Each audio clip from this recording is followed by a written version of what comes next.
Y'all know I love to get Good evening. This is a meeting of the Southfield Board of Education in public for the purpose of conducting the school district's business and is not to be considered as a community meeting. There are 2 opportunities for public participation during the meeting, and comments are limited to 3 minutes per individual. The board will listen to comments but may not respond during the meeting. If you wish to address the board, please submit a comment card immediately. Roll call.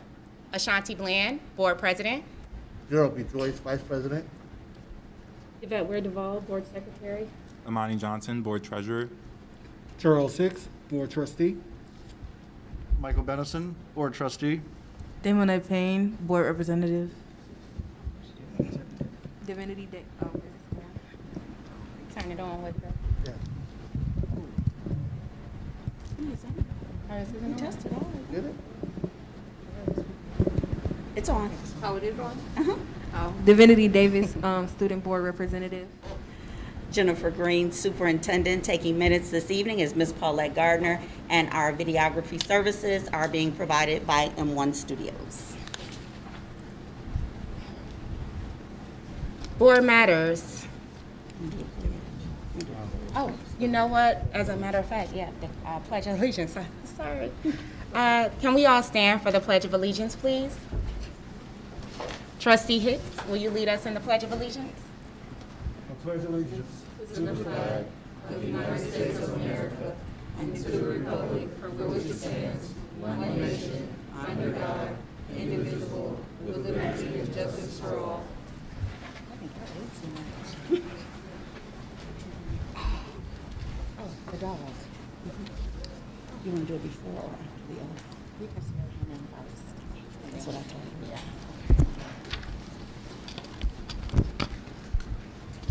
Board matters.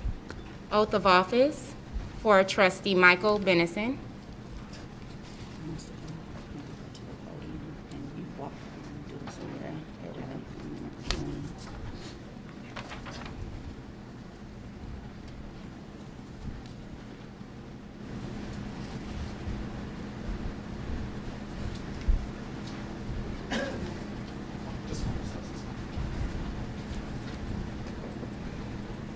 Raise your right hand.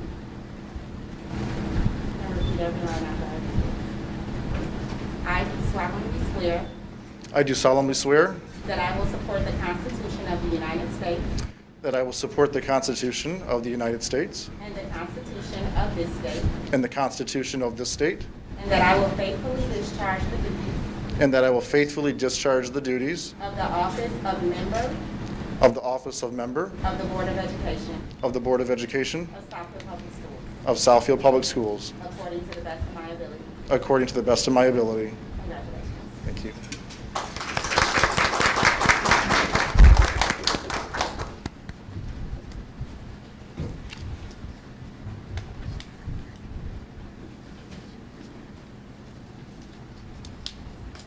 We're now going to have Principal Sonia Jackson of Levy Middle School and Beethoven, the Levy Middle School emotional support dog, right? Therapy. Therapy dog. Oh, he's gorgeous.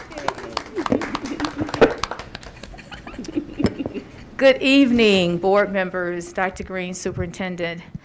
We won't be before you long. I just wanted to come and give you an update on Beethoven.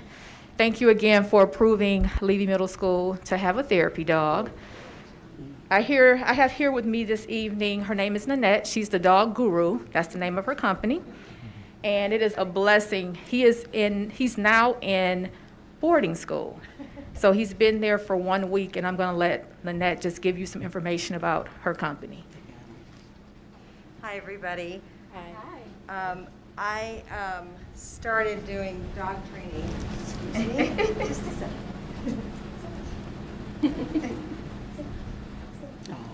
second. When I was in St. Louis many years ago, my heart kind of went out to shelter dogs who had shelter shock and were not adoptable. And so I spent 8 years rehabbing shelter dogs.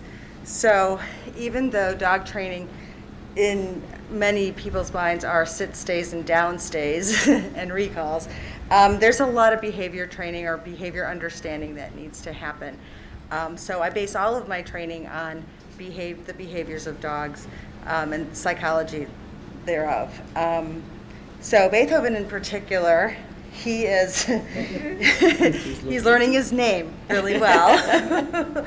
I always start with the name because recall is the most important thing to have on a dog.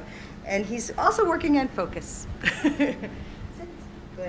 And my techniques are positive reinforcement.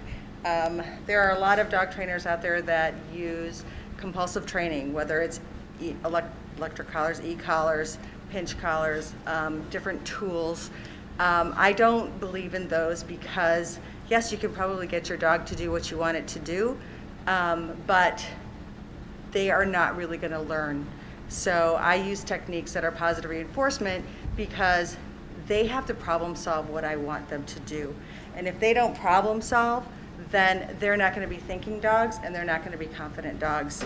And it all becomes a game. And so it's so much more fun. It's more fun for them and more fun for me and then the owner. Thank you. Thank you, Lynette. And it was by the grace of God that we came across her because the initial trainer, they did use shock treatment. And after falling in love with Beethoven, we could not subject him to that type of training. So thank God we did our research and we came across the dog guru. So we're very happy and pleased at this point. I will say that we are still looking for donations.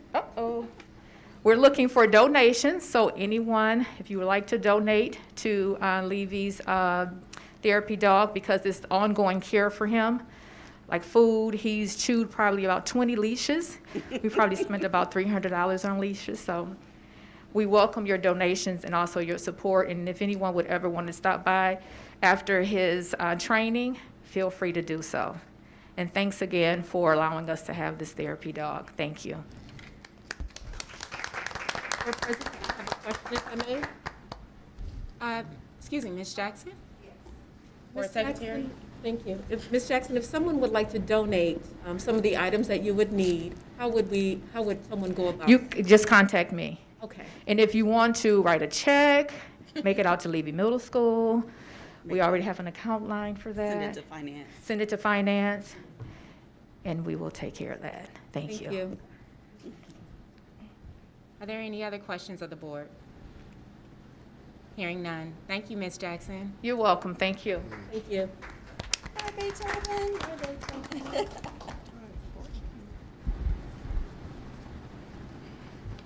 Are there any other board matters?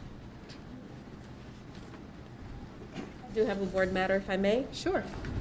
I would just like to talk about some of the other good things that are going on within our district.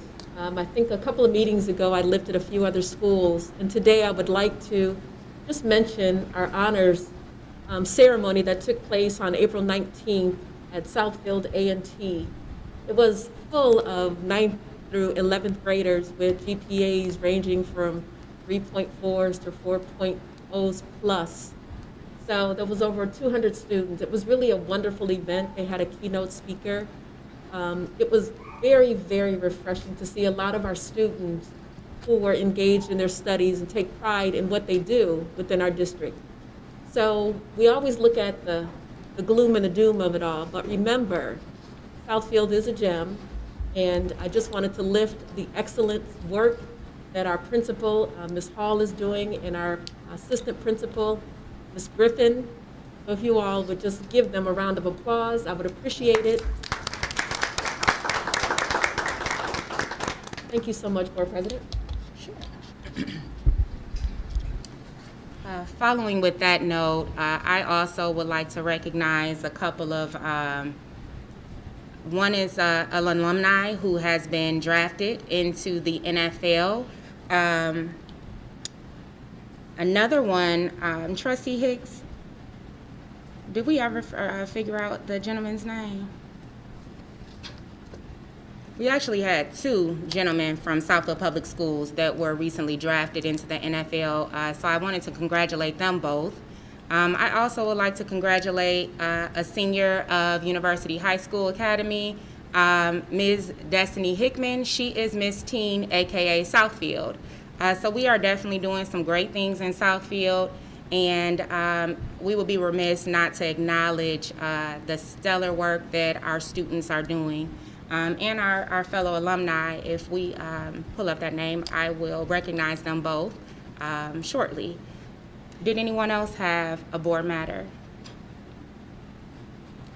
Board President, while you're locating those names, if I may, this afternoon at 4 p.m., we received notification from our OTEC programs that 2 of our students received scholarships last evening, that being Ryan Hunter and Kenyatta Washington. Ryan for health sciences and Kenyatta for construction technology. So we just received that information late this afternoon. So congratulations to those young people as well.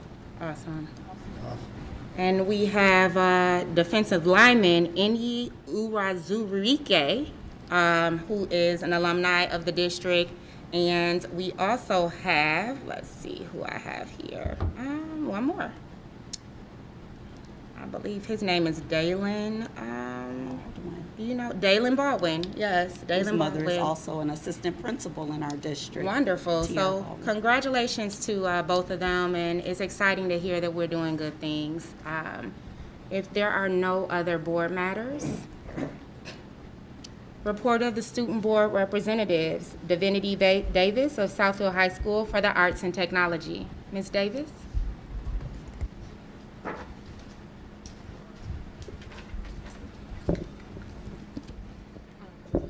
On April 19th, the 9th through 11th grade honor roll assembly was held where over 200 students were honored for academic excellence. Guest speaker was a Southfield High alumni and business owner, Mr. Franklin Wilkerson.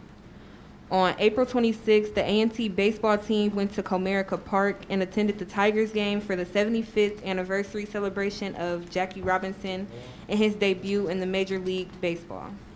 The students also had a chance to participate in a front office panel to learn about positions in baseball other than playing on the field from individuals in media relations, ticket sales, suite sales, community impact, fantasy camp, and purchasing. 10th graders improved their marking period 2 and marking period 3 GPAs by .87, almost a full grade point. It was the highest gain among all grade levels, and they won our March Madness competition. Their academic efforts will be rewarded with a movie and popcorn courtesy of A&T administration on Thursday, May 26th. 8 seniors will receive certificates for their participation in the IB diploma program.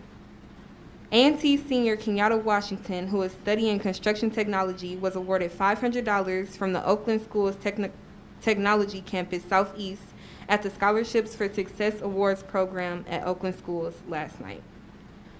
This week is our Senior Spirit Week, and in addition to the themed dress days, today, Tuesday, was Career Day with over 15 local employers from the Southfield area, and they held voter registration drive. Tomorrow, Wednesday, 5/11, is our Senior Honor Roll Assembly during the school day, where 150 students will be honored, and senior pinning will take place in the evening at 6 p.m. Our spring choir and art evening was held on May 5th, and the spring band and dance concert will be held Friday, May 13th. May 18th is our decision day, and we will honor all class of 2022 members who are going to a 2-year or 4-year college, trade or vocational school, the military, or immediately entering the workforce. May 31st is our prom, and it will be held at the Greektown International Banquet Center from 7 to 11. June 4th is our graduation. It will take place at the Aretha Franklin Amphitheater at 12 a.m. For our athletics, our varsity baseball team is, their record is currently 4-6. Our varsity softball team record is 0-8, and our varsity girls soccer team is 2-6. Our upcoming field trips: on June 6th, students will go to Mexican Town to visit the St. Anne's Church. It is the oldest Catholic church in North America.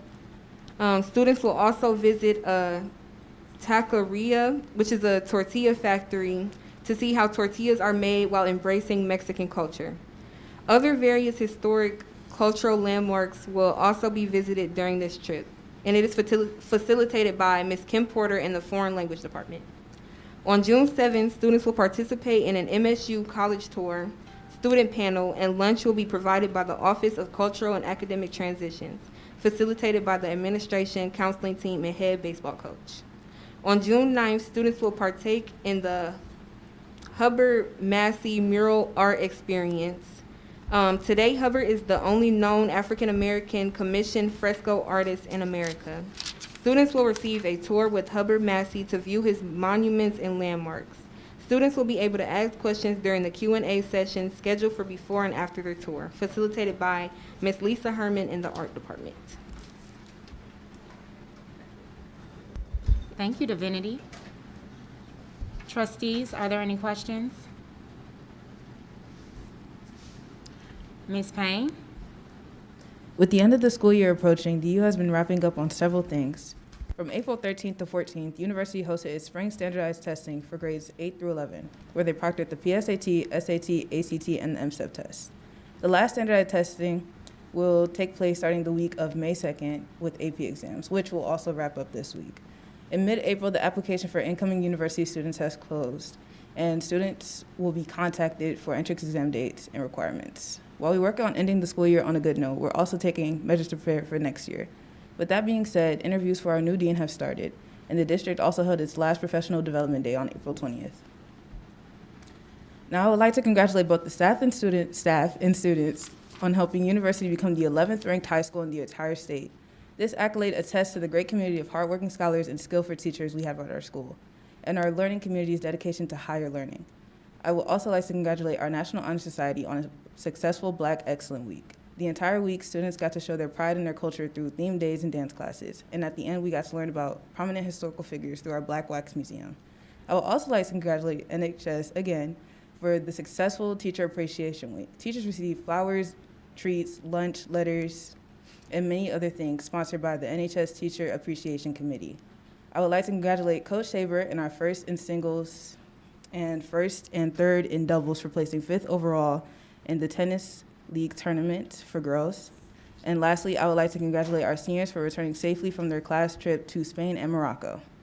So with the end of the year coming up, we also have a lot of significant dates for seniors.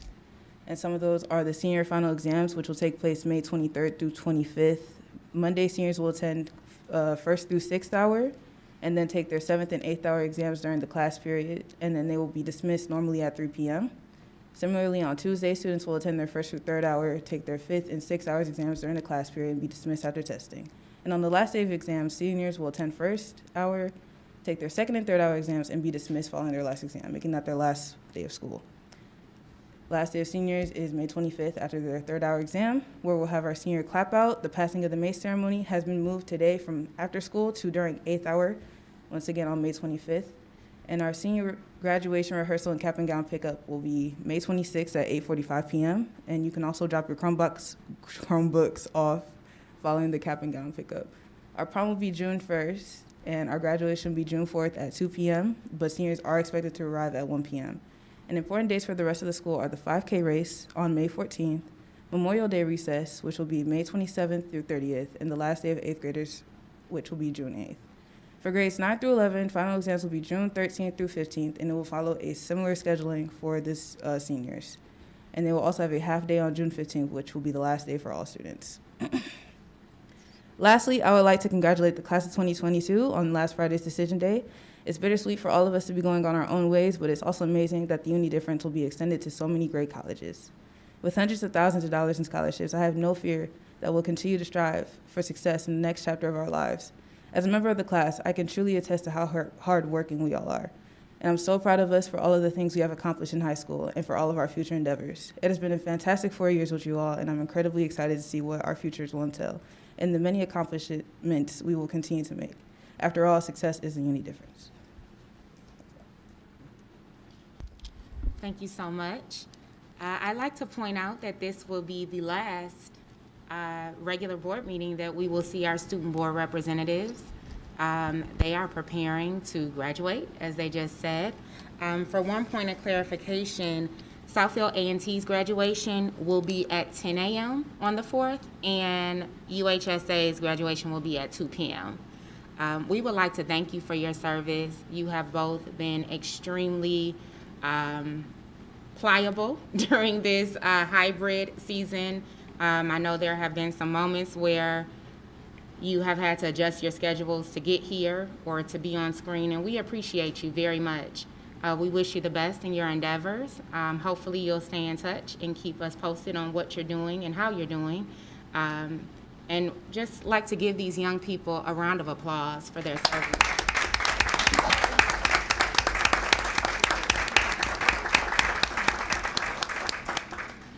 I know finals are coming up, so if you would both like to be excused, you may do so. If you choose, you can stay for the rest of the meeting. Board President, if I may. Sure. Please note that we are working on stoles for the student board reps to adorn their regalia at the graduation ceremony. So we will be in touch as soon as those items arrive here in the district. Thank you.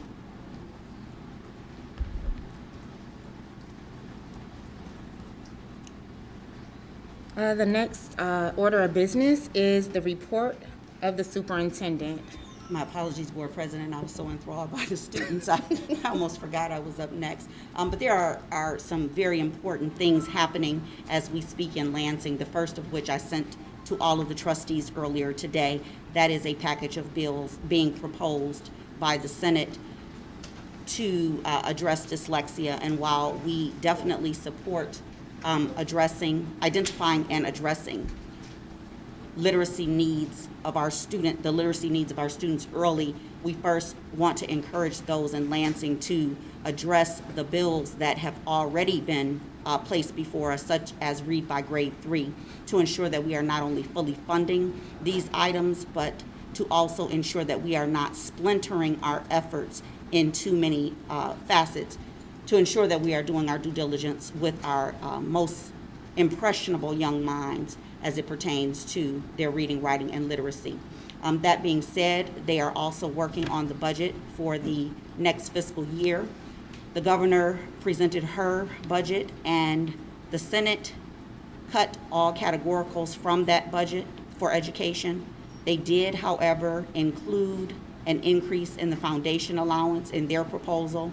On the opposite side, the House had funding in the items for the categoricals, but proposed a much lower increase to the foundation allowance. So neither of the budgets having been proposed are truly what we need to continue educating our young people, especially during this post-pandemic season.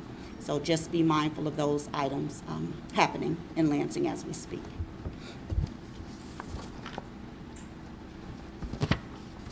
Any questions regarding those items? No questions? Okay. Next, the Instructional Infrastructure team, a portion of the Instructional Infrastructure team is here with us this afternoon or this evening. First, we'd like to discuss our 2022 summer programming. As with last year, we have a lot of opportunities for our students to get involved. We have partnerships with Junior Achievement, Cranbrook, and the like. We also have something to address the academic needs of our students in grades K through 8 that will happen here on our campus. We sent out invitations to families. Approximately 800 students were nominated to participate in the program. We have 750 spaces available. Ms. Caldwell Carruthers and her team held the first of 3 summer school meetings with those families. Once we have the commitments from those families, we will open the invitation to additional families, and we will accommodate as many students as possible. We also have Camp Innovation being funded by General Motors and a plethora of other activities happening for our young people. If families are interested, please contact their building level principals for additional information. If they need further information beyond what the building level leader is able to provide, the instructional team is available to provide additional information. Any questions regarding summer programs? No? Okay. Next, we put all of the reports under instructional programming since they're all here. The first report that we wish to discuss with you is Report 6076. This is an information item. It is regarding our credit recovery courses for our students at the secondary level. So at this time, I'll ask Ms. Collier-Vaughn to please join us at the podium to discuss the information item as presented. Good evening, board. Good evening, boss lady. So our high school credit recovery program is for students in grades 9 through 12 that didn't demonstrate academic success during the school day. Those students will have a second opportunity to retake courses during the summer. The summer program will begin June 27th and conclude August 1st. The number of staff members that are needed is contingent upon student enrollment. And so right now, we just have our core academic courses slated. We have an English teacher, math, science, and social studies teacher, as well as a Spanish teacher. But of course, if more staff is needed, that will, the student enrollment will determine how many more staff members we need to hire. The first session, students have an opportunity to take 2 courses during the summer semester. The first session is at 7:30 and will go from 7:30 to 10:45. The second session, students will attend from 11:15 to 2:30. Transportation is not needed. Families will provide their own transportation. Questions? Thank you so much. Have a great evening. Thank you. The next information item, and I might add before these next 4 be presented to you, the next 4 are being funded out of grant dollars. So in theory, they have already been approved by the Michigan Department of Education. However, out of complete transparency, we are bringing them before you as well. The first item being that of Seesaw, which is our K2. So Ms. Summer Caldwell-Crothers, if you could come up to the podium and I guess stay at the podium for the next 4 items in case there are any questions from our trustees. That is the platform that our K2 teachers use, similar to that of Schoology, which is the report 6078, and she can explain Nearpod. And of course, we know that iReady is our interim assessment.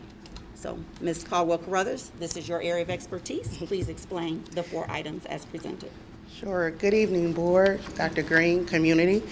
Seesaw is a software license that our K2 students and teachers utilize. And it's wonderful because we've been utilizing it for 2 years. So we started it in 2020. And students are able to communicate with their teachers in the classroom as well as home.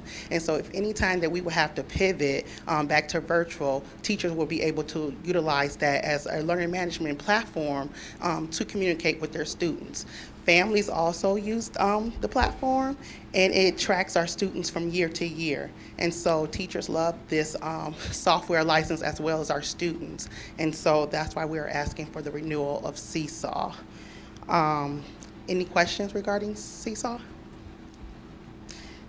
Schoology is our learning management system that we utilize for grades 3 through 12. And it's a way in which our students are able to communicate with their teachers, as well as our families are able to keep up with our students' grades and communicate with the teachers as well. Teachers also put their assignments on Schoology, so therefore, again, if we have to pivot, they're able to still teach their classes. Schoology, we started using Schoology in 2020 as well, so our teachers and our families are very familiar. It's linked to our student information systems, and so our grades are passed through from Schoology to MyStar. Teachers are able to communicate and put their lessons, and students are also able to communicate with the families throughout Schoology. And for Nearpod, Nearpod is a platform in which we use for teachers to get real-time information while they're in the classrooms with the kids. And so it's an opportunity to see if their students are learning the actual lessons in which they're teaching at that particular point in time. Nearpod also can differentiate instruction in the middle of the lesson, so they can tell, the teachers can tell if the students are understanding, if they need to reteach certain content, and teachers actually ask for this platform. We've been utilizing this for over a year. Teachers were using it and paying for it out of their pocket, and And so therefore, last year, as we researched and teachers asked for it, we decided as a district to purchase that platform. And the last one is the iReady Professional Development. We're in the 3rd year of implementation for iReady Professional Development. We have our teachers, they love iReady, they love the professional development, and we've been taking it in incremental steps and teaching them the various things that's within iReady. And so this is our 3rd year for the professional development. Are there any questions? I have one. Sure. My first question, and this is more for clarity. Seesaw is used for K through 2. Yes. Schoology is used for 3 through 12. Yes. Could you please distinguish the difference and why Seesaw is used for the little people and we use Schoology for the rest? Absolutely. Seesaw is an easier platform for our littles to use. It's not as many clicks.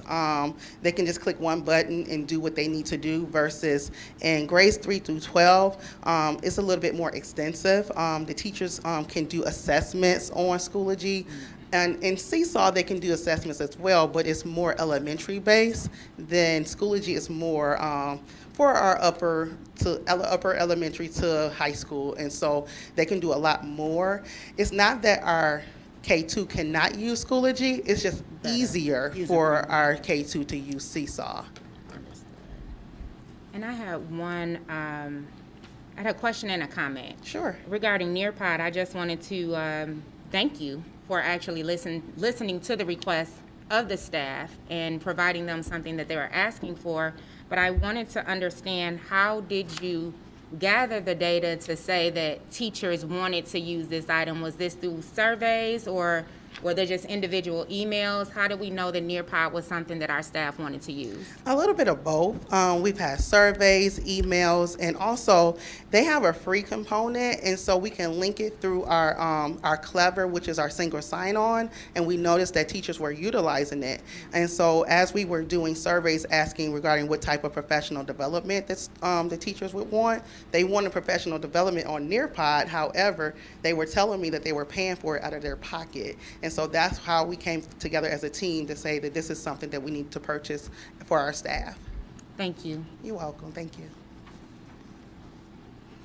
Any other questions, trustees? Hearing none. Thank you. Thank you. Oh, I'm sorry, Trustee Hicks. I move that we open and approve reports 60-76 through 60-80. Support. It has been properly moved and supported. Any discussion? Hearing none. Board Secretary, please call for the vote. Yes. Trustee Hicks? Yes. Trustee Johnson? Yes. Trustee Joyce? Yes. Trustee Venison? Yes. Myself, yes. Unanimous. Motion carried. Thank you, instructional team. Board President, at our study session, we will bring all other supplemental instructional materials before the board for approval. Perfect. Next order of business, action items.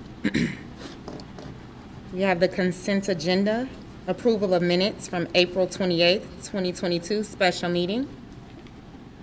I move that we open and approve the consent agenda. Support. It's been properly moved and supported. Any discussion? Hearing none. Board Secretary, please call for the vote. Trustee Hicks? Yes. Trustee Johnson? Yes. Trustee Bland? Yes. Trustee Venison? Yes. Trustee Joyce? Yes. Myself, yes. Unanimous. Motion carried.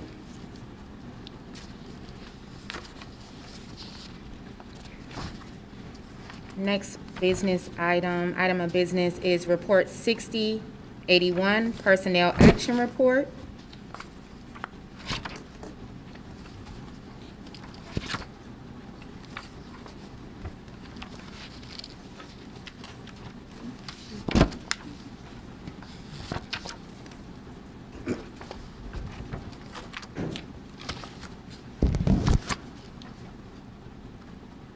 Move.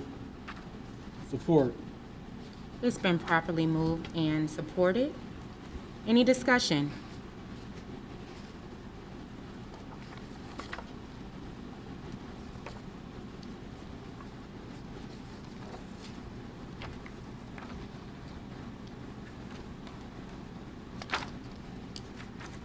Hearing none. Board Secretary, please call for the vote. Trustee Joyce? Yes. Trustee Johnson? Yes. Trustee Hicks? Yes. Trustee Venison? Yes. Trustee Bland? Yes. Myself, yes, unanimous. It's been properly, motion carried. About to do something, about to open something else up, huh? Report 6074, Community Use Fees.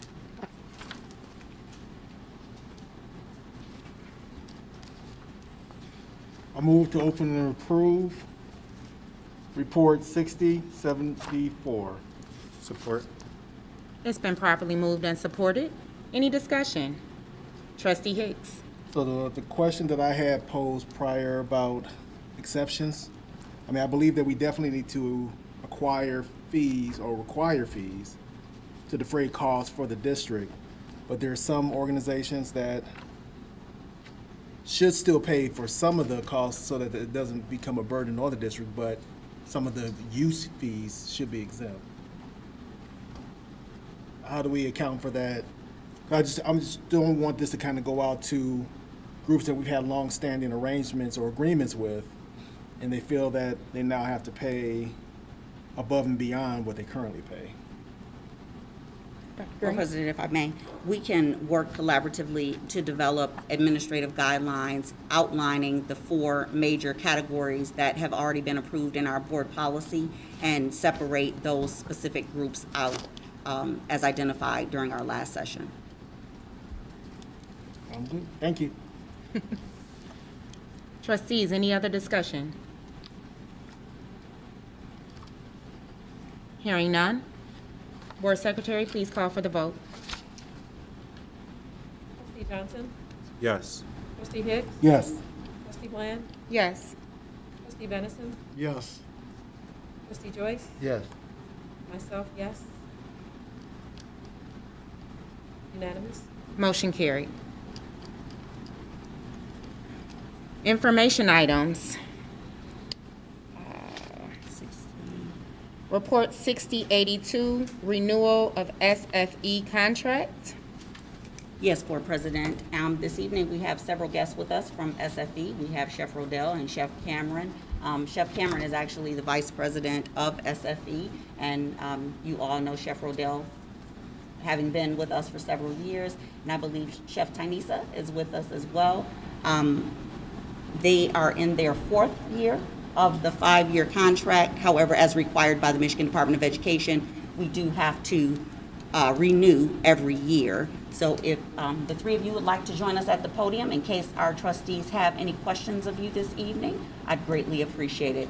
Tynisa is in what was Rodell's position, but for some reason Southfield continues to help Rodell receive promotions. So we're hoping that we can hold on to a few people a little bit longer. If you don't promote out. Good evening.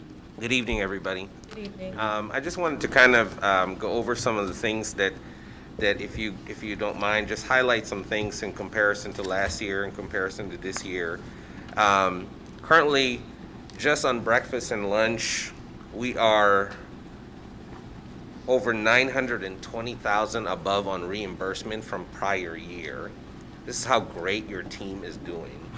Currently, right now, for our PAL report, which is our commodity usage, we are at 97.29%, what that means is that our team is just doing a great job being able to pivot through supply chain issues, and every kind of product shortage that is taking place. They've been able to work with other menu items, be able to be nimble in adjusting menus, and being able to work with what we were able to being able to use up nearly 97% of our commodity usage, which is great. Year to date, We are 555,110 meals compared to last year of 475,503, an increase of roughly 70-some thousand plus meals from year prior. We are feeding kids as much as we possibly can, and I just want to say that this upcoming year, 22-23, the waivers will not be in place. But I do want to thank each and every one of you, especially Superintendent, for being such a great advocate for us and trying to keep the waivers in place, because those waivers were really a great tool for us to feed our students. And though this year everything has not been panned out yet for the upcoming school year, we're looking forward to an even better year this year than we've had the last couple of years. And we have been very financially sound. Mr. Ingram, we meet with Mr. Ingram on a weekly basis. We're doing really, really well. Our department is holding up our end of the bargain and making sure that we're doing everything that we possibly could to stay good. Can you talk about the food truck that we received? Oh my gosh, I How love can you that forget food that truck. food truck? That food truck is phenomenal. Everything in it is brand new. It has a grill, a fryer, refrigerators. It has a sandwich cooler, holding units. That is going to be such a great tool for us for next year. You know, being able to use it for field days or concessions, or even breakfast items that we might want to do, like such as for example, if we ever did like breakfast with parents, and we'll do it right outside, and have like a morning assembly of something like that, and it's going to just be a great tool for our community, for our students and our parents. I think it's there's nothing like it. We fired it up last week. Obviously we couldn't fire it up because of all the things that were going on in the winter, and but last week we fired that thing up, and it was just beautiful. Very, very beautiful. Everything in it is brand new. We had to peel the plastic off of it. But I'm telling you, it's probably one of the most exciting piece of equipment we've gotten, I've gotten to be able to work with in such a long time. It's a new area for us, but again, many different variables. And you guys have a team, with Ty, Chef Ryan, Inas, that'll be able to utilize it more effectively. So, trustees, you may recall the beginning of the year was very, very, very rough for us relative to food, and I'm just extremely grateful for the team pulling through, making the adjustments. They went from the frying pan to the fire on some days, because it is extremely important that our students have proper nutrition. So I thank them for working with us to ensure that our numbers increased.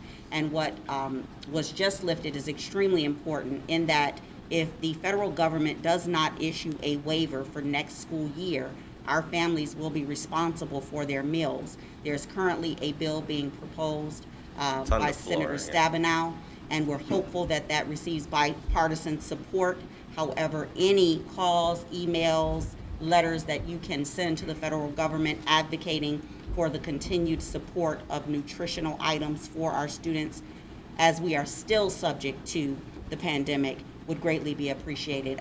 This hard stop, June 30th, impacts our summer programs as well as the beginning of next school year. So whatever support we can get from our community to the federal government, we greatly appreciate it. Yes, ma'am. Trustees, any questions? Yes, I do. Dr. Green, Vice President, and then Trustee Hicks. this is their third year. Mm-hmm. Yes. Third, Our third yes. year. I thought it was So how does that go as far as we busy? They have a 5-year contract. They have a 5-year contract? So during the 5th year, we have to redo an RFP. Okay, so we don't have to do anything right now. We're just But renewing. every year, we have to renew to send the paperwork to the Michigan Department of Education. That's that additional layer Yes. for nutritional services. Yes, sir, you're correct. Awesome. Trustee Hicks. Yes, thank you. So I have a comment and a question. First, I want to say from a comment standpoint is thank you for all that you all have done and what you're going to do to continually feed our students, because, you know, as a district, we feed minds and bellies. We have a unique organization that our customer is also our product. And so I believe that we should periodically survey those customers to understand what it is they like and where there's opportunity for improvement. So if you can talk to us what approaches you all utilize to get feedback directly from our students. Different ways. You know, one of the things that we have as goals for next year, since we're going to be operating in a much more grander scale next year, we're expecting to be in full force next year. We want to make sure that we are part of student legislations and student meetings, especially in the secondary school. Next year, you know, we're going to have student surveys. You know, one of the things that we wanted to do was make sure that we gather input. We have some upcoming really innovative culinary menu designs, and if I can get our Vice President Cameron to kind of talk a little bit about it. There's some upcoming concepts that I would really love to see here. I think our kids would, you know, especially on a new year, you know, like maybe like a pho concept or a ramen, I don't know, something to that effect. But Chef Cameron? So, Chef Rodell, did I hear you say that Southfield will be the showcase for SFE next year? Yes, ma'am. Okay. Just make sure we understood that. Correct. I was under the impression that SFE stood for Southfield Excellence. Yes.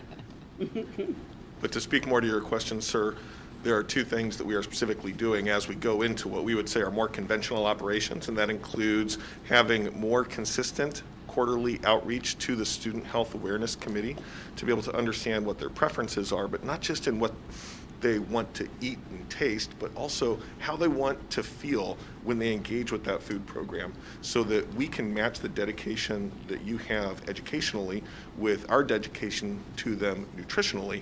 This is something that when we give young people an opportunity and demonstrate to them that we hear what is important to them, that they can respond to very well. And that way we can match what we're doing culinarily with the quality of ingredients and products that we bring in with what they want to eat, what helps them feel good when they come to lunch, what helps them feel interested in getting a breakfast that we know is so critical to their educational day.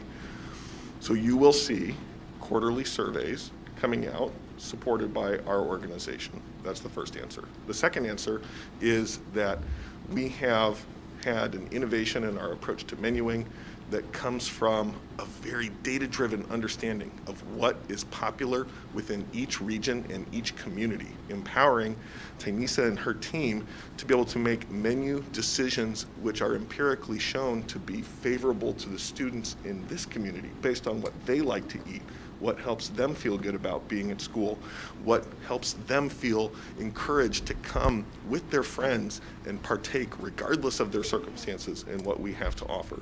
And some of those things will show up in more diverse menu offerings like what Rodell had mentioned, but also in elevated and innovative approaches to how we're offering classic things like handheld sandwiches and different traditional entrees too. So you can look forward to all of these things and more next year, should we continue to have the privilege of serving this community. Thank you. You're welcome. Oh, did you have another question? I'm sorry. So we believe in equity and inclusivity. So in being inclusive, do you have multiple gluten-free options? Many of our children have food allergies and restrictions. So while we're looking at that innovation, are we also looking at it from an inclusive standpoint of our children that have special needs for their dietary needs? The answer is yes, and actually I'm very encouraged to be able to share with you that at our summer leadership meeting, which Rodell will be a part of and Chef Ryan will be assisting with, we are demonstrating a host of gluten-free entree options as well as different plant-based proteins that we are going to be introducing into our menu planning. And our approach with plant-based proteins is not one that is solely dependent upon using soy-based products.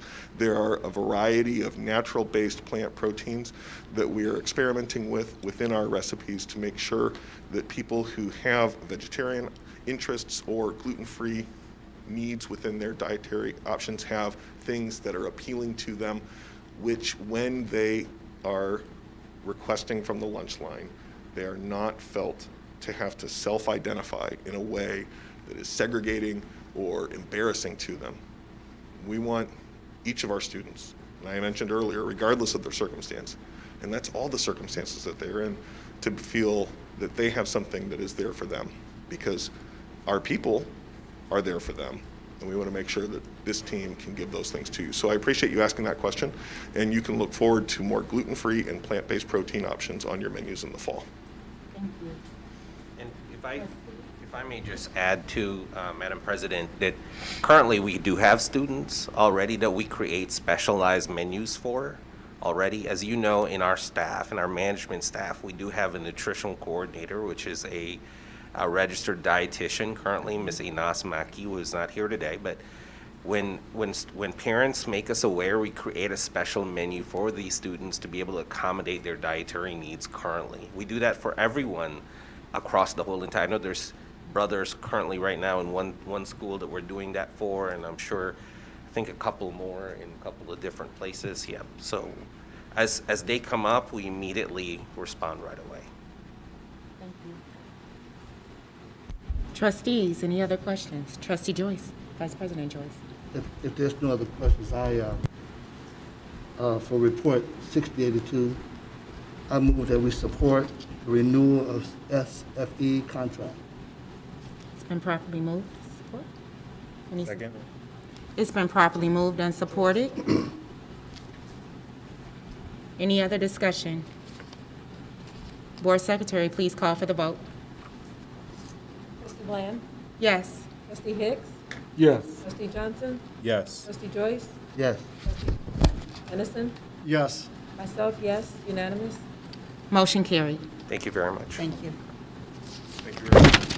One more thing. So, Excuse me. Mr. Rodell, when will we be able to get a chance to see that new truck and the products that's going to come from it? Will we see something from there soon? Yeah, we Started actually to ran a community event for last week, 2 weeks ago? 2 weeks ago, we ran a community event. You know, it's a trailer truck, it's a trailer food truck that we're able to move anywhere. We're looking forward to being able, you know, it's so new that we're trying to learn everything in it, because as you guys know, many of you have known me for a very long time, I don't like to do something unless it's going to be good. So as I learn it, then more things will come from it. So I appreciate your patience, but I guarantee you by the fall, that thing will be on full pledge for us. So we'll see some shrimp coming from there. Yes, sir. Oh, boy. That's fried. Actually, maybe we can get the senior parade, because I've heard that the students are very much interested in having another caravan of cars, so we have to work to put that in place. But perhaps we can get the food truck at the caravan of cars for our senior class. Oh, yeah.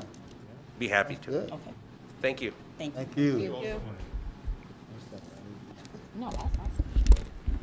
Report 6083, Custodial Services. Yes, Board President. Joining us at the podium will be Mr. Curran. I always pronounce his name wrong. Curran, the Assistant Director of Facilities, in the absence of Ms. Felicia Venable, and he will discuss the process by which we used for the bid for custodial services. Thank you. Thank you. Yes. So we conducted a competitive bid, a walkthrough consisting of 11 companies. They toured all of our Southfield public schools, every location. They were given the opportunity to make recommendations on cleanliness, cleaning, snow removal, and facility maintenance. They submitted their bids, and we received them. We conducted a scoring with Mark Ingram, myself, Felicia, the operations team. We also welcomed teachers, teacher representatives to give us their input, and a scoring method was conducted. We reviewed those scores, and we proposed to move forward with GDI, Custodial Maintenance Company, based out of Southfield, Michigan. Trustees, any questions? Trustee Hicks? So custodial has been a challenge. That's the nicest word I have. It's been Correct. What comfort level in choosing GDI do you all have that the pain points that we've had prior are remediated and that service is improved? So GDI offers, when reviewing their proposal, certain things stood out. First of all, GDI is a local company. They're based out of Southfield, Michigan. Included in their Southfield headquarters is also a custodial training facility. Parts of their bid also that stood out were they have a dedicated floor team, which is something that's been lacking. They also proposed to gift Southfield Public Schools 4 Gator snow removal pieces of equipment. Those are automated 4-wheel ATV type things with a brush roll. Reason why we feel that is important is that allows the custodians to be inside the schools cleaning rather than outside pushing snow. This winter was a rough one in terms of snow, so we think that that will greatly serve the community that borders the schools, as well as the school safety when the students come into school, and it allows the custodial staff to continue to clean. So that was an asset. Their night supervision was where we thought it needed to be, and then also their custodial allocation of resources. And then from a contract perspective, do we have performance guarantees established? Yes, sir. This is a performance-based contract that was made clear to all companies that are bidding, that this isn't something that they can come in and, just go about regular business and think that they're not going to be held responsible for cleanliness standards. So there will be key performance indicators that they're required to meet. On top of that, we feel that the wage staffing for their custodial cleaning crews is where it needs to be in today's marketplace in terms of wages. GDI also put as part of their proposal attainable incentives for their custodians.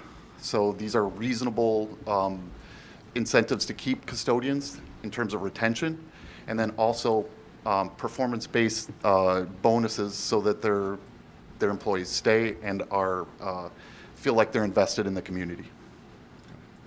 Thank you. Board President, if I may lift something in addition to what was shared. Most recently, it was in the media regarding some school districts bringing their custodial services back in-house. And I received several emails and phone calls regarding Southfield considering that same methodology. And while we would love to consider that methodology and have our services back in-house, what the articles did not state was the sacrifice that those districts are making. For example, one of our neighboring districts will bring their custodial services back in-house, but they are sacrificing the layoff of 80 teachers in the process. So I just wanted to lift that piece in case it came to you from the community. Thank you. Trustee Wardavall? I did hear you mention that there's some incentives that will be given to some of the employees to make sure that they're staying with the company or sustainable structure. But as it stands, are we covered well with their support per body, per our buildings? so that we can move into the new year, because we've had some serious challenges with shortages and not being able to move people around effectively to make sure that our buildings are clean and presentable to our students. So where are we currently with the head count as it relates to our buildings? The head count with our current provider, or, so we're short, no doubt about it. So as an example, yesterday, we were short 5 additional custodians where we required floating custodians provided by the current vendor, DM Burr, out of Flint, Michigan. They came in from Flint, Michigan and supported the staff, the current staff here.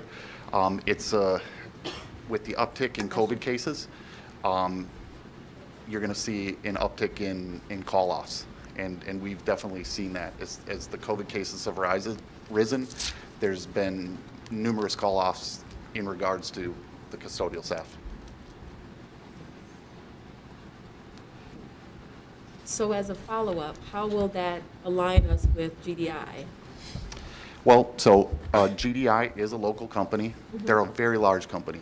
So they staffing for them, when we reviewed their contract, we think their staffing levels and their emergency crews within this area in terms of subs is where it needs to be. Secondly, they are staffing heavily at night, where a lot of the majority of the heavy cleaning is done. So we think that that's going to lead to cleaner schools when students arrive in the morning, which requires less work than for the day custodians. I have one other question.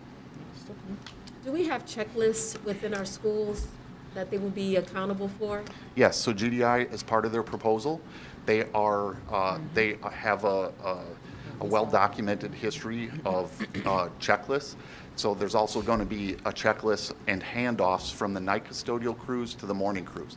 So when the morning custodial crews arrive, they'll see a detailed list and explanation of what the night custodians performed. So they'll be able to pick up right where the other crew left off. If there was any deficiencies or call-offs, the supervisors will pass that along from the night to the morning. So they'll be able to see where their deficiencies are and pick up and fill right in. Thank you. I would like also to say that there is a maintenance component to the contract. GDI has a good track record. They are currently at Detroit Public Schools. They manage 90 buildings, 90 buildings that are older and newer, so it's a good representation of the buildings that we have in this district. They also are partnered with Ainsworth, a mechanical contractor, so they'll also be able to assist us with their preventative maintenance program, which goes into our building HVAC and like univents and stuff like that, like filter changes and stuff to help the efficiency of the district. Trustees, is there any more discussion or questions? I would like to ask that a motion be presented, considering that we would like this contract to start in July 1st. And Mr. Karam, please correct me if I'm wrong, they need to start hiring to staff our district as soon as possible, but they would need to have the contract solidified in order to do so. That is correct. Trustees, if it pleases you, I would like to ask that we move this up to an actionable item, if anyone would like to present a motion. So moved. Support. Support. It's been properly moved and supported. Any other discussion? Board Secretary, please call for the vote. Trustee Hicks? I'll vote no. Trustee Johnson? Yes. Trustee Joyce? Yes. Trustee Bland? Yes. Trustee Benison? Yes. Myself, yes.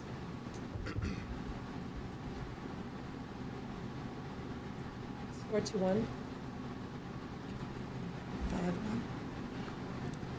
5-1. Motion carried.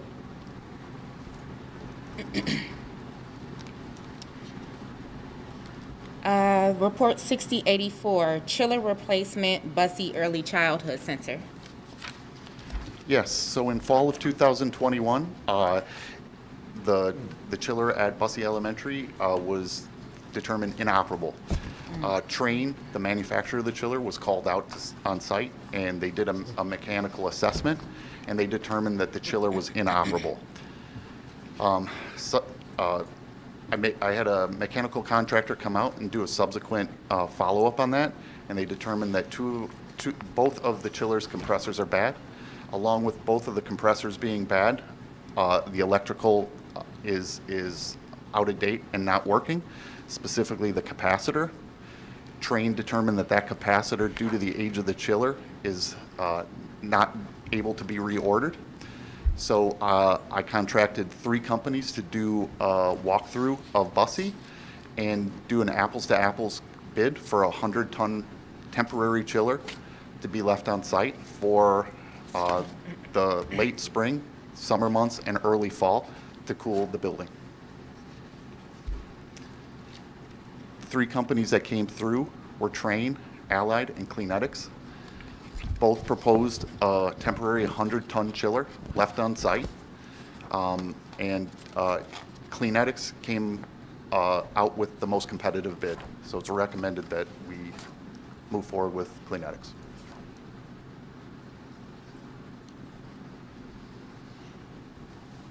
So I have 2 questions. Sure. My first question is, the chiller that's there now, do we need to pay to have it removed? It's not going to stay there, correct? Eventually, yes. What Okay. we'll have to do is we're going to have to do determination or put out a new RFP for a replacement chiller, which any replacement will come and remove that chiller and put a new chiller in its place. Okay. So this is a temporary replacement. So the temporary replacement, To get okay. us through the summer. And then the difference in cost between Clinetics and Train. I just have a quick question about the flatbed trailer on trains. Sure. So is that something that would help the district? I understand we want to be cost effective, but I want to ensure that we're actually getting what we need for the building so that we're not having to replace it. I mean, we're going to have to replace it, but you get what I'm saying, so that we don't have a failure in the middle of the summer. So Correct. could you explain to me the difference between those 2? Sure. So Train, the way they transport their chillers, they transport it by a flatbed trailer. That trailer would remain on site. So if you know Massey's parking lot, that would be the parking lot closest to the playground structure. So that trailer would be in place in that parking lot for the entire summer. Okay. So the other 2 companies, Allied and Clinetics, both propose that they trailer it in and then remove it with a forklift and set it next to the existing chiller. It will not hinder or block the sidewalks, and it will not take up parking lot space. Okay. Vice President Joyce? Yeah, so it would have its own foundation? It will put a foundation down to put that on? No, it comes on its own skid. So what happens is they take it off and they put it right next to the chiller, which is grass. And then they could lay plywood as well on to protect the grass. I would also note that leaving a trailer on campus with Head Start is not something that Head Start would view as being a best practice for the safety of our young students, given that it would be in close proximity to their play area. So having the other company to bring it in, to put it next to our current chiller is a safer route than having a trailer stored on our campus for the entire duration of the summer. And it does interfere with handicap parking spots. The Which is only also other a violation. the only other option would be to park it on the adjacent lot, which is a bus thoroughfare, where busing comes. So really, the only option is to put it on the adjacent parking lot nearest to the playground. And then also, if you're going to leave it on the trailer, what you'll do is you'll run hoses across the sidewalk, so you'll have to put barriers over the sidewalk to prevent trip and fall hazards. Yeah, I understand what you're saying, because with Head Start, and I've been with Head Start at Bussey for 8 years now, so I know how they operate. Health and safety is very serious. One thing wrong, and we lose the whole contract. Correct. So when it comes down to health and safety, we have to be very, very, very careful, make sure everything is right. Okay. Correct.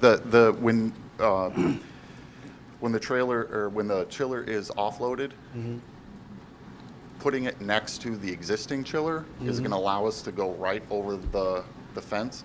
So there's not going to be any hoses or electrical connections that are going to be blocking any of the sidewalks or parking spaces. Trustees, any other questions? Thank you. Thank you. Thank you. Report 6085, substitute services. Yes, Board President, if I may, you may recall that this past year, substitute shortages were rampant, not only in Southfield, but throughout the entire southeastern Michigan area.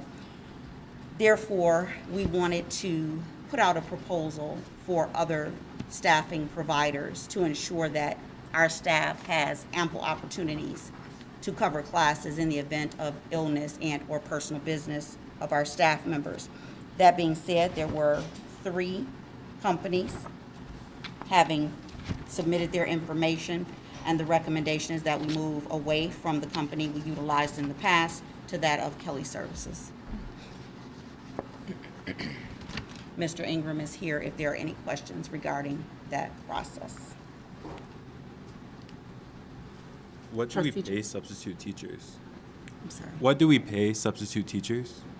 This year, we paid $125 per day, and we continue to incrementally increase as neighboring districts increase, and the supply was limited and the demand was increasing. So, Mr. Ingram, the final rate that we paid for EduStaff was slightly different than what we paid Midwest, so if you can address the 2 different companies.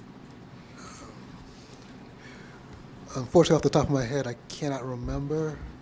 We can get that information for you very And quickly. Midwest was approximately $150 per day, and EduStaff was, I think, between $125 and $135. Yeah. The interesting piece, however, remains the teacher did not get more money. Midwest charged more money for administrative fees, and the substitute teacher still had the same daily rate. So that was something else that we looked at, and we want to make sure that if we're paying additional fees for staff, we want to make sure that it's actually going to the person covering the class and not to an administrative cost. And do we know what that'll be for this year? It is in the report.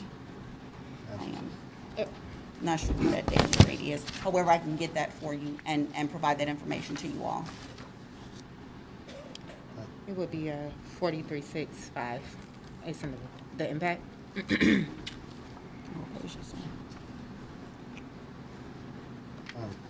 Oh, Vice President Joyce? Yeah, so you said Kelly, right? Kelly Services? They're going to replace EduStaff.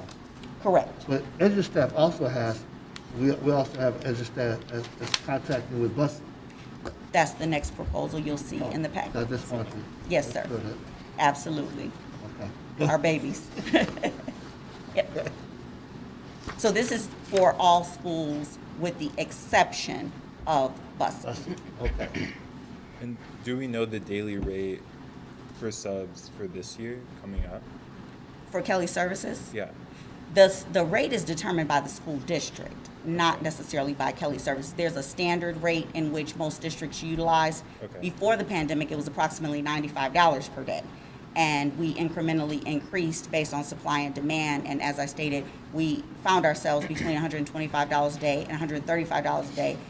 For the building level subs that were there every day throughout the pandemic that manned our wellness rooms early on, they received an additional stipend. So there's a range that is between $125 and I would say $175 just based on the role of that individual, because we also had some that were filling in for paraprofessionals that were working with one-on-ones. So there was a really a wide range of substitute services having been provided throughout the pandemic. Okay. But I can get that entire list for you. Thank you.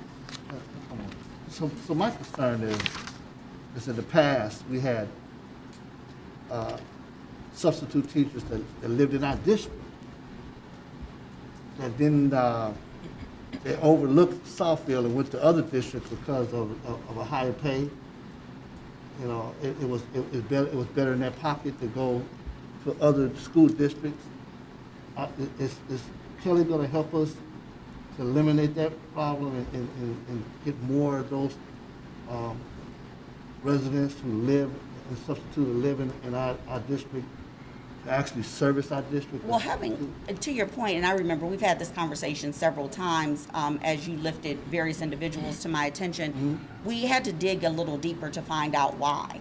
We found two things. One, we found that one of the companies was charging a higher management fee and the teacher wasn't getting the money that we thought we were paying the teacher. And the second thing was the onboarding process. People would apply and it would take a very long time for them to go through the background check, to get the approval, and they were able to get onboarded in other districts through other vendors a lot faster. So those were the two greatest items that caused us to pause with the previous vendor, and we are hopeful that moving forward, we won't have those issues with Kelly Service. Kelly Service has been in existence for a very long time, and they have a stellar track record as it pertains to providing substitute supports.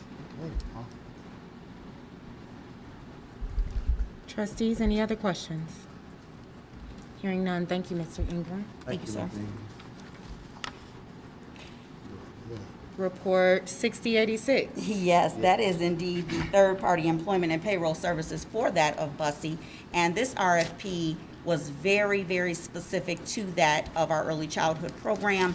And we asked for individuals that had experience with the early childhood programming that we have in our district. We have Head Start, GSRP, we have Little Steps, and we have braided programs and a myriad of other programs that service our young students. The company that we are recommending is a local company, and they have someone on their staff that is early childhood certified as well to ensure that we are maximizing the services being provided to our youngest students.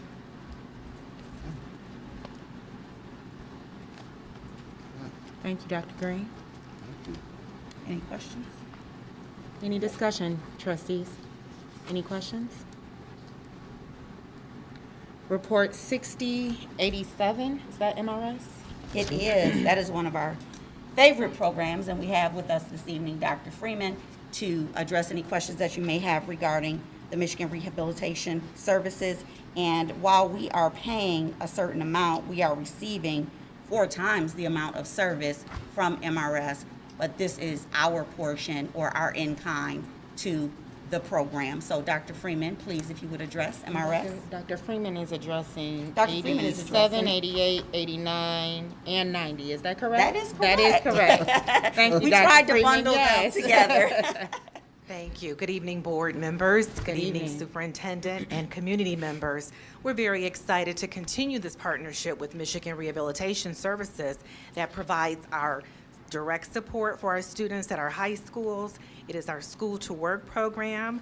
They provide job coaches. They provide resume training, interview skills. They actually have the students participate and get a paycheck during our breaks. So we're very excited again to continue this partnership.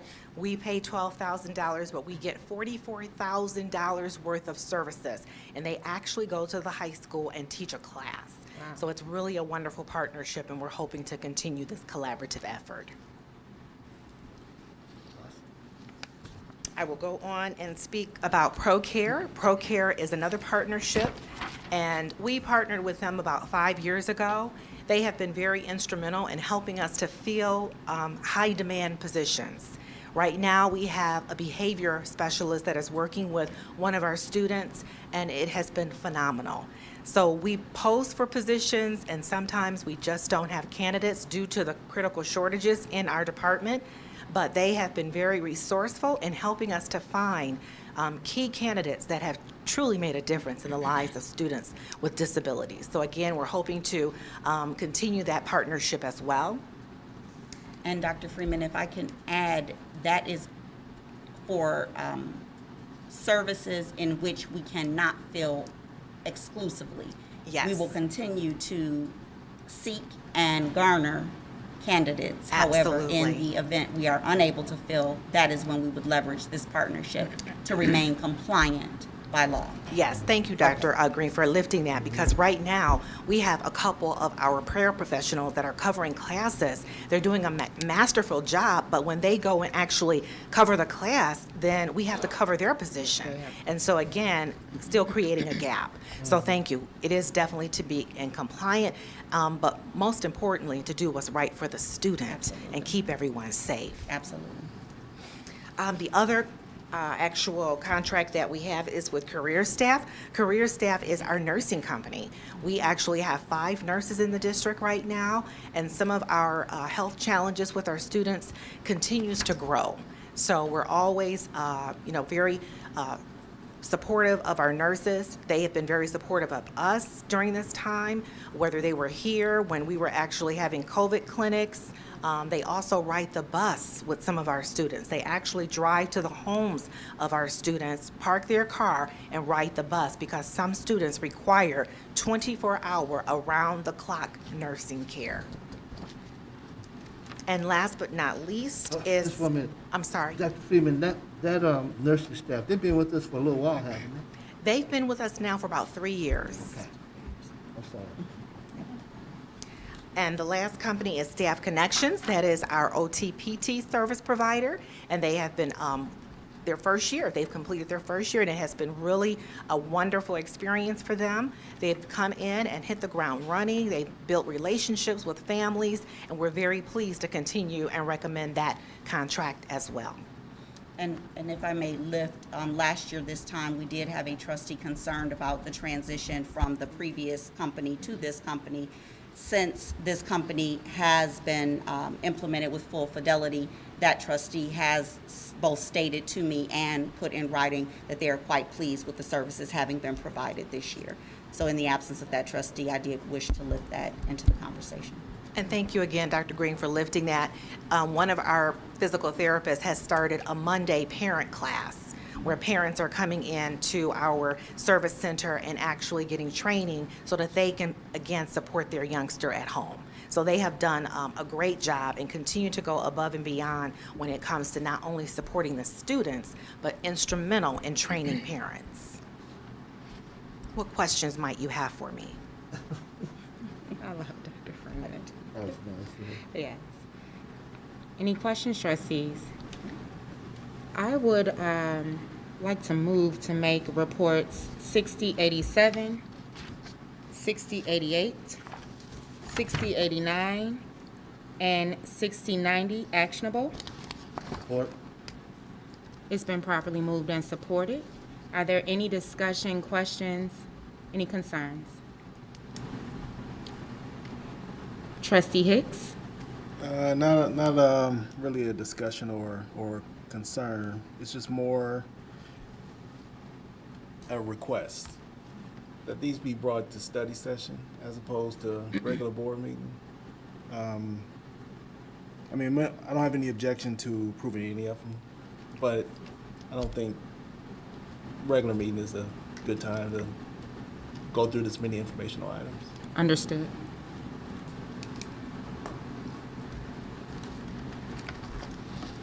Board Secretary, please call for the vote. Trustee Bland? Yes. Trustee Hicks? Yes. Trustee Johnson? Yes. Trustee Joyce? Yes. Trustee Benison? Yes. Myself, yes. Unanimous? Motion carried. Thank you. Thank you, Dr. Freeman. Monthly financial report and bill disbursement report. Trustees, any questions or discussion?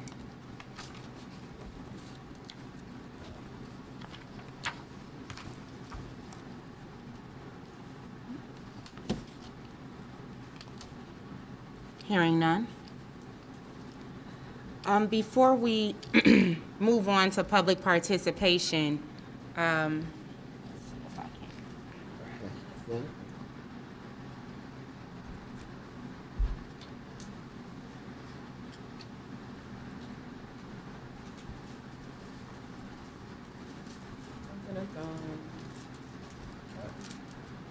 Dr. Green has a birthday, and she won't be in the district for it. So I thought that the board would say happy birthday to her here. Just embarrass you a little. A lot. We appreciate all the work that Dr. Green does and all the time that she sacrifices away from her family and the love that she has for the children in this district. So it's just a small token of the board's appreciation, and we just wanted to say happy birthday, Dr. Green. Thank you. Happy birthday, Dr. Green.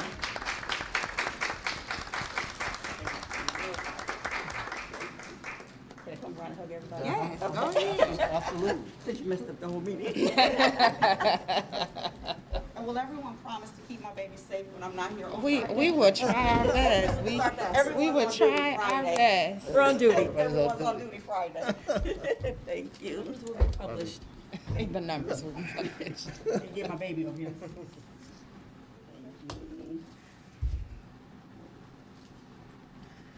Thank you for allowing us to take that quick, brief moment to acknowledge our superintendent's birthday. Again, we appreciate all you do, and I hope you enjoy It a is little bit of milestone. time off. Public participation. If you wish to address the board regarding a school-related issue that has not yet been resolved by school administration, please submit a comment card immediately. Comments are limited to 3 minutes per individual. As a matter of fairness, speakers with complaints against individuals are asked not to mention any persons by name. Complaints concerning employees pursuant to Board Policy 9130 should be brought to the attention of school principals or other administrators before coming to the Board of Education. Your cooperation is appreciated. Ms. Bessie Burton.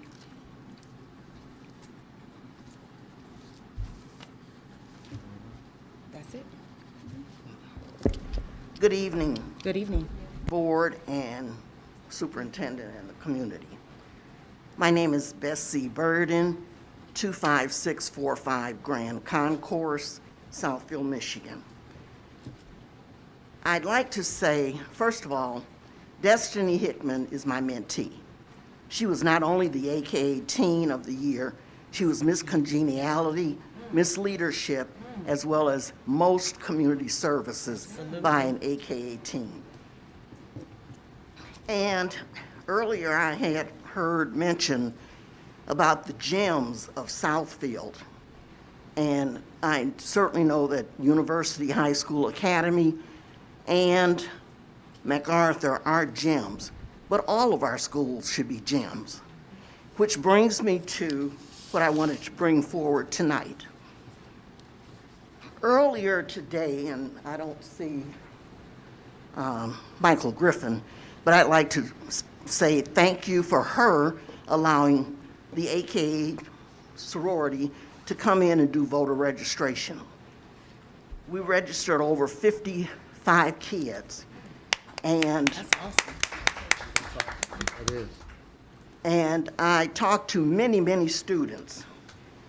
None of them knew why they needed to vote. So I had to put on my teacher hat and explain to them about democracy and how important it is.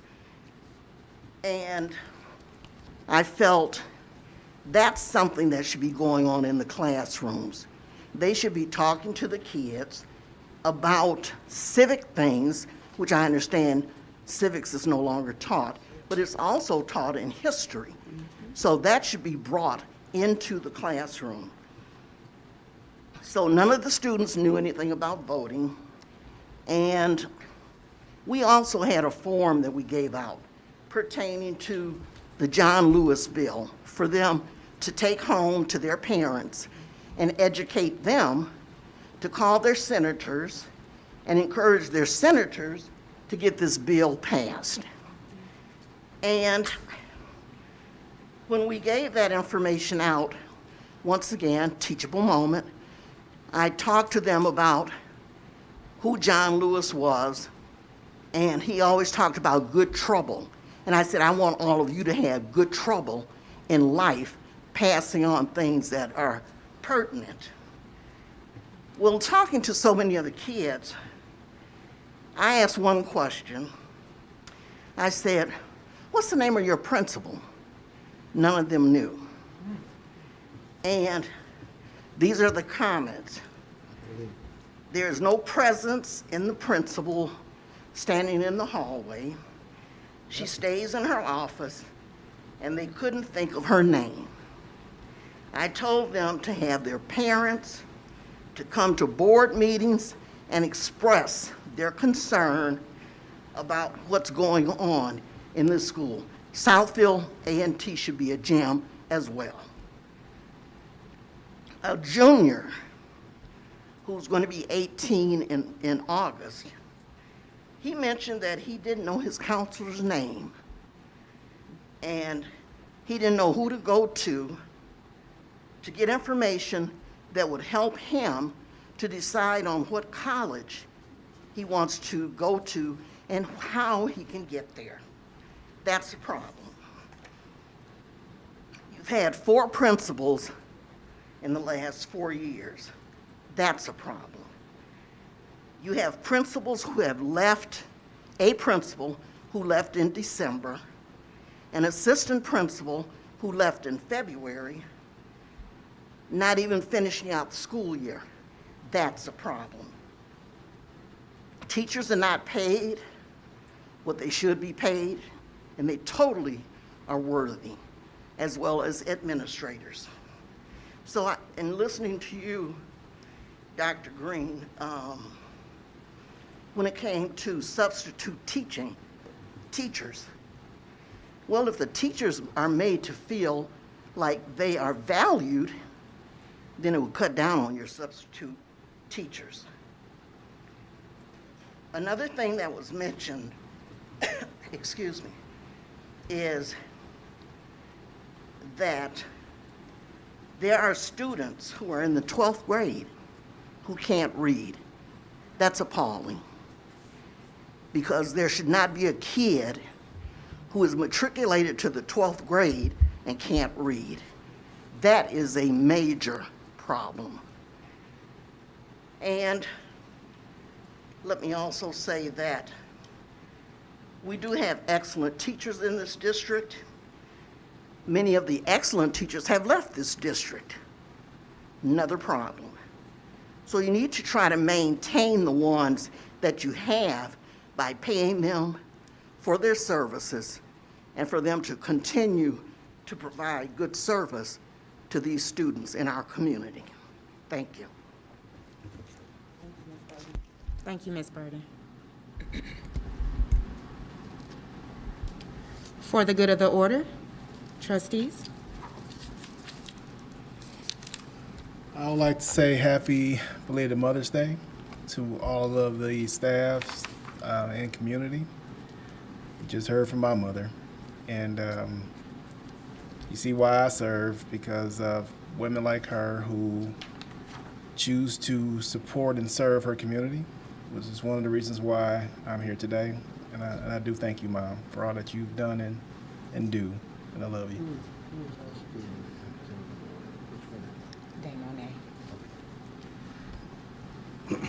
I would just like to acknowledge all the teachers and say happy belated Teacher Appreciation Week. Thank you to everyone who works in this district, especially our teachers. There's 4 products of this district sitting up here. And I know that I would not be the adult that I am if it were not for the people that poured into me at Shanos, Thompson, and Southfield Lathrop High School. So happy Teacher Appreciation Week. Thank you to this district for continuously fighting for the betterment of our youth. You're appreciated. Anyone else? I just want to say that several weeks ago, I went to San Diego, California for National School Board Association conference. And when I was there, I met 2 student reps that were actually given an opportunity to go to the conference and take up a lot of the classes that the teachers and the school board members were involved in, and they were the cream of their crop. And so when I looked over at Des Moines, it brought me to remember that I met 2 there, and they were from other states. One was from Massachusetts, one was from North Dakota, and they had the opportunity to go to, you know, they were there for 4 days, and they had the opportunity to go through all the rigorous instruction and conferences and collaboration that everybody else did. And so I just think that as a board, we need to consider in the future of making sure that we choose our student reps to participate in our conferences that we go to. Yeah. I love that idea. If I could just echo the sentiments of the President's plan. But sometimes I feel like the sheep out here, you know, usually it's U of M versus state. Everybody. So, my bad. There we go. So then you have the graduates sitting on the board before you, and then you have some that are not. However, I've been the fabric and part of this fabric for many, many years with graduates from the high schools. And I plan on being here for a long time, whether in the seat or not in the seat. Because I am proud to be in Southfield, and I am proud of you all and the teachers that support all of our children at all of our schools. So with that said, thank you to all of you, our stakeholders that take time out of your day, our administration, our teachers, our board, and parents. Thank you.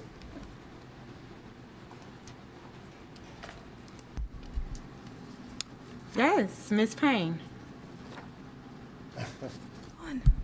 Okay, I would also like to follow Ms. Bland's just mention of the relation of Teacher Appreciation Week. I would like to thank Mr. Patton and Ms. Moss. I think Ms. Moss is watching. If you're high, I would like to thank you both so much for really leading and spearheading our school this year. I know it has been a hard act to follow after Dean Williams' departure, but you guys have been doing your best, and we do see you, and we do appreciate you. I know it's not always conveyed, especially with like how hard it has been, you know, balancing. Miss Moss is also an English teacher, so she balances like her English classes. She's also the AP coordinator, so she balances the AP, you know, testing and everything on top of being like the interim dean. So I know it's very hard on her, even though she makes it look so effortless. So I really like to appreciate her. As well as Mr. Patton, he is also amazing at always just making sure everything is getting precise. He also kind of spearheaded like the COVID guidelines this year, making sure everyone respected them at lunch and everything. So I would like to thank them both for, you know, just trying their best this year, and I really do appreciate them. I would also like to thank Ms. Green, our new counselor. Ms. Levin was also a hard act to follow. She became my counselor since my last name is Payne.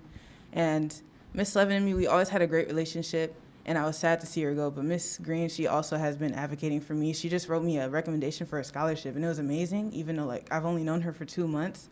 And that shows like how intentional she is with her counseling and how she really cares for the students. And I think we'll be leaving her in good hands with the school. So yeah, thank you all. Our customer and our product. I was just about to say it.